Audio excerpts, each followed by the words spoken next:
Bismillahirrahmanirrahim. Assalamualaikum warahmatullahi wabarakatuh. Waalaikumsalam. A'udzu billahi minasyaitonir rajim. Bismillahirrahmanirrahim. Surat Al-Munafiqun.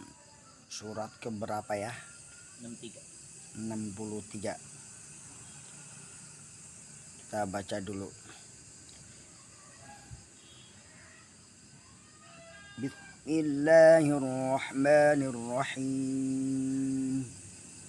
Idza ja'akal munafiquna qalu nashhadu innaka la rasulullah wallahu ya'lamu innaka la rasuluhu wallahu yashhadu innal munafiqina lakadzibun.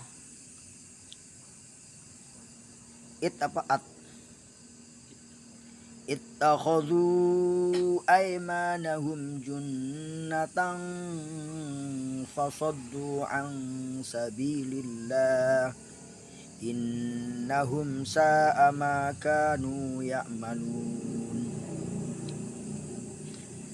Dzalika bi annahum amanu tsumma kafaru fatubi'a ala qulubihim fahum la yafqahun. Wa idza ra'aitahum tu'jibuka ajsamuhum wa in yaqulu tasma'u liqaulihim ka'annahum khushubun musannadah yahsabuna kulla sayhatin 'alaihim humul adu fahdharuhum qatalahumullahu anna yufakun.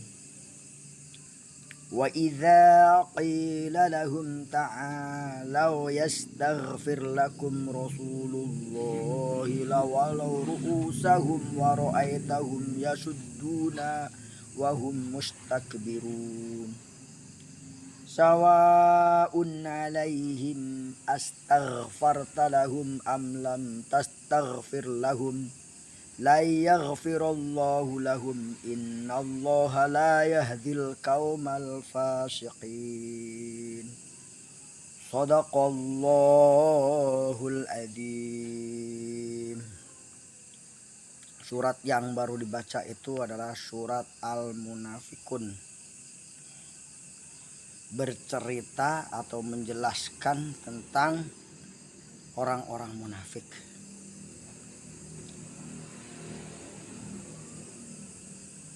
Surat Al-Munafiqun menjelaskan karakter orang-orang munafik. Dalam kehidupan kita sehari-hari, kita sering dihadapkan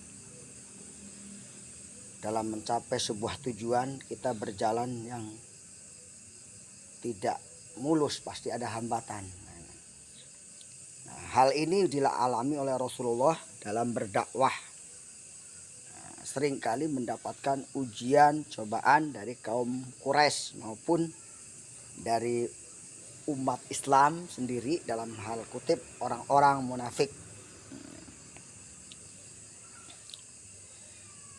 Kalau musuh di luar sudah jelas orang-orang kafir, tetapi kalau musuh dari dalam ini cenderung sulit dikenali dan harus diwaspadai. Inilah yang sering dikatakan pengkhianat. Hancurnya sebuah organisasi itu bukan dari dalam, bukan dari luar, tapi biasanya dari dalam karena ada pengkhianat. Sama hancurnya sebuah negara juga demikian.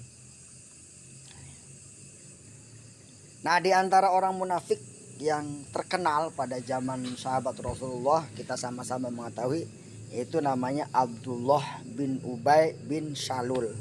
Ya, bin Ubay bin Salul. Dan salah satunya lagi yaitu Al-Khonnas bin Syarik. Nah, secara dohir dua orang ini, Abdullah bin Ubay bin Salul dan Al-Khonnas bin Syarik ini, orang-orang yang taat dan patuh kepada Rasulullah. Nah, ini bahkan mengakui Rasulullah sebagai utusan Allah Subhanahu wa taala. Namun tadi diam-diam dua orang ini menghasut dari dalam dan dari luar. Baik, dalam kesempatan kali ini mungkin cerita tadi ada keterkaitannya dengan ayat yang baru kita baca. Surat Al-Munafikun ayat 1 sampai 6 ini membicarakan tentang perilaku orang munafik. Supaya kita mengenal mereka, karakternya, supaya kita terhindar gitu. Jadi kita perlu mengenal karakter orang-orang munafik supaya kita terhindar dari sifat munafik. Ini terdapat dalam surat Al-Munafikun, surat yang ke-63. Dan ini turunnya di Madinah. Jadi setelah hijrah. Surat ini hanya terdiri dari 11 ayat. Tapi turunnya di Madinah. Jadi setelah Nabi hijrah berarti Madinah itu sudah tempatnya agama. Madinah dinamakan Al-Munafik sebab kandungan dalam surat ini menceritakan sifat dan perilaku orang munafik. Nah, kata-kata munafik yaitu nafaqo yunafiku nifakan wa munafiqon. Nah, dalam kitab Al-Bidayah wal Nihayah itu Ibnu Katsir, kata an-nafiqo berarti lubang, tempat keluarnya hewan sejenis tikus ya, yasrub, dari sarangnya. Dalam artian, dalam tafsir ini katakan jika dicari dari lubang satu maka dia akan keluar dari lubang yang lain. Adapun dalam Islam, orang munafik didefinisikan sebagai orang yang menampakkan keislamannya tetapi menyembunyikan kekafirannya dan kejahatannya. Jadi di luar nampak islami sekali, di dalamnya ternyata tidak seperti itu. Nah, untuk mengetahui lebih lanjut tentang sifat dan perilaku orang munafik, ya, mari kita sama-sama coba perhatikan kembali. Yang pertama, idza ja'al munafiqun, di mana apabila orang-orang munafik itu datang kepada Nabi Muhammad, mereka berkata, kami mengakui bahwa engkau adalah Rasulullah. Tapi Allah mengetahui bahwa engkau benar-benar Rasulullah, Rasulnya, dan Allah menyaksikan orang-orang munafik itu benar-benar dusta. Jadi ada orang yang betul-betul ngaku, saya mau kader PKS, misalnya saya mau kader dakwah. Tapi di hatinya ini menghancurkan dakwah gitu. Ini adalah orang-orang munafik seperti itu. Dan itu nanti terbukti di dalam perjalanannya gitu. Mereka, yang ayat kedua, mereka menjadikan sumpah-sumpah itu sangat sebagai perisai. Lalu mereka menghalangi manusia dari jalan Allah.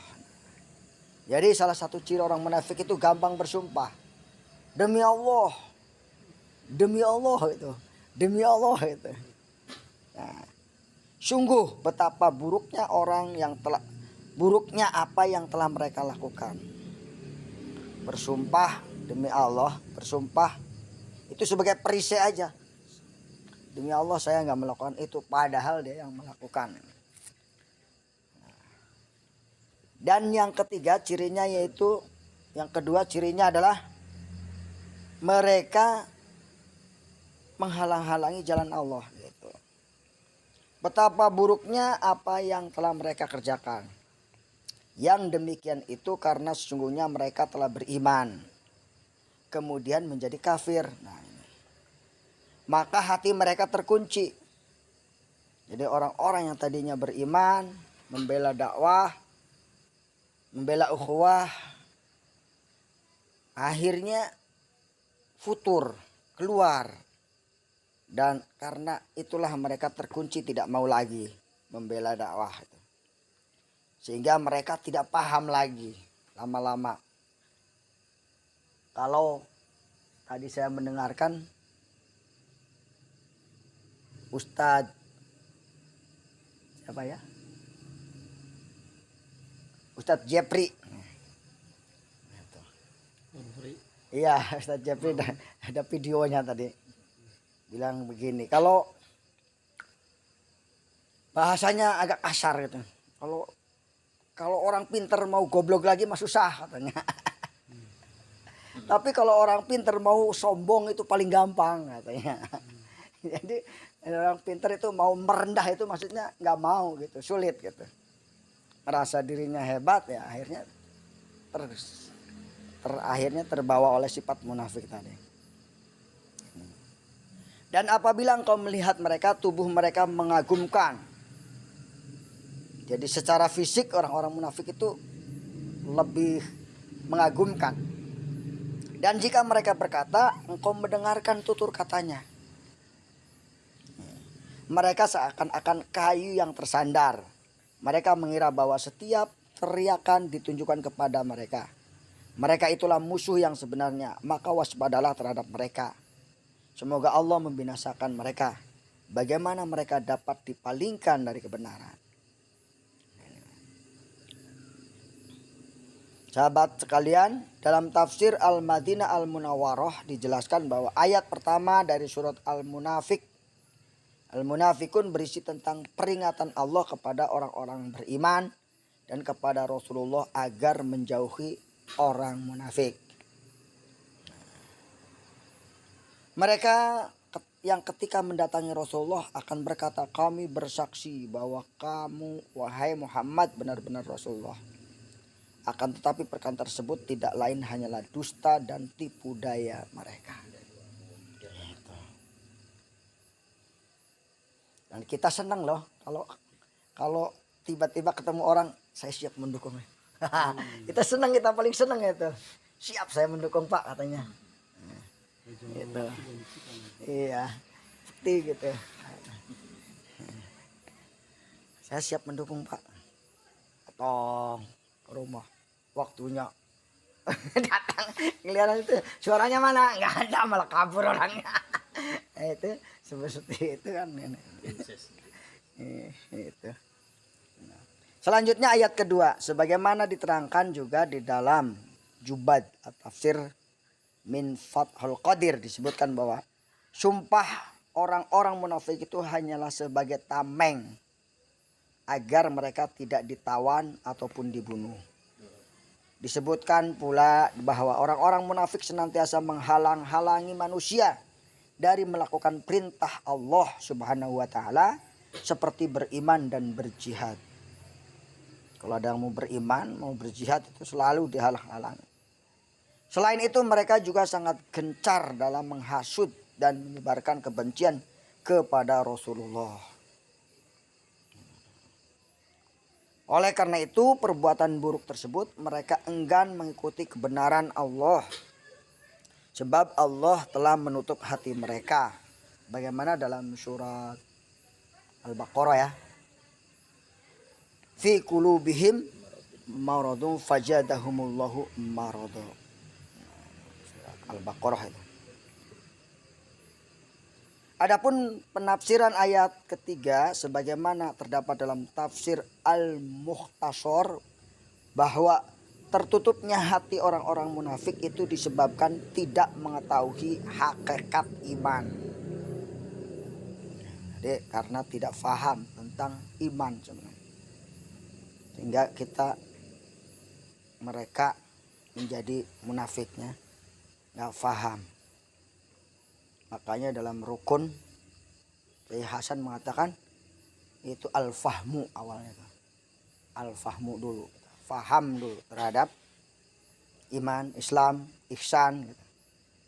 Asas dalam beragama. Mereka beriman hanya dalam lisan saja tetapi tidak sampai ke hati. Oleh sebab itulah Allah Subhanahu wa taala menutup hati mereka sehingga mereka tidak dapat mengetahui dan memahami apa yang baik dan benar bagi mereka. Terakhir dalam ayat 4, dalam tafsir Al-Wajiz dijelaskan bahwa ketika orang-orang munafik melihat orang-orang munafik, maka diri mereka akan terkejut disebabkan ketampanan dan kecantikan wajahnya. Jadi orang munafik sendiri kagum ya dengan ketampanan dan kecerdasan. Diri mereka terkejut ketampanan dan kecantikan wajahnya, keindahan tata bahasanya. Jadi orang munafik itu pinter bang ngomongnya. Kalau dalam sebuah lagu dikatakan pandainya lidahmu, pandainya lidahmu katanya, memutar balik kata, kau kejam katanya, kau sakiti diriku ini katanya. Nah ini kefasihan serta kejelasan ucapan mereka dalam berbicara. Namun perlu diingat bahwa mereka sungguh tidak memiliki ilmu yang sepadan dengan Rasulullah dan mereka itulah musuh bagi orang-orang yang beriman. Begitulah sifat dan perilaku orang-orang munafik di dalam Al-Quran surat Al-Munafikun ayat 1-4. Mereka orang munafik mungkin akan cenderung menarik perhatian disebabkan kelebihan yang dimiliki seperti paras yang indah ataupun kefasihan dalam berbicara. Namun perlu digarisbawahi bahwa mereka tetaplah musuh orang-orang beriman. Sebab perilaku mereka sangatlah buruk, yakni sikap seolah-olah beriman kepada Allah dan Rasul-Nya, namun nyatanya mereka ingin memecah belah dan menghancurkan Islam. Adapun hikmah dari tafsir ini 1-4 yang dapat kita ambil adalah bahwa iman bukanlah sesuatu yang hanya diucapkan dengan lisan, tetapi juga harus diyakini dalam hati dan diwujudkan dalam tindakan. Al-iman tasdiqun bil qalbi, iqrarun bil lisan, wa amalun bil arkan. Semoga kita termasuk golongan orang-orang yang beriman yang dapat mengetahui hakikat iman dan terhindar dari sifat orang munafik. Amin ya robbal alamin. Ya demikian, semoga bermanfaat. Allahul muwafiq ila aqwamit thoriq. Billahi taufiq wal hidayah. Wassalamualaikum warahmatullahi wabarakatuh. Oke. Terima kasih sudah berkunjung ke Yaji channel YouTube. Oke.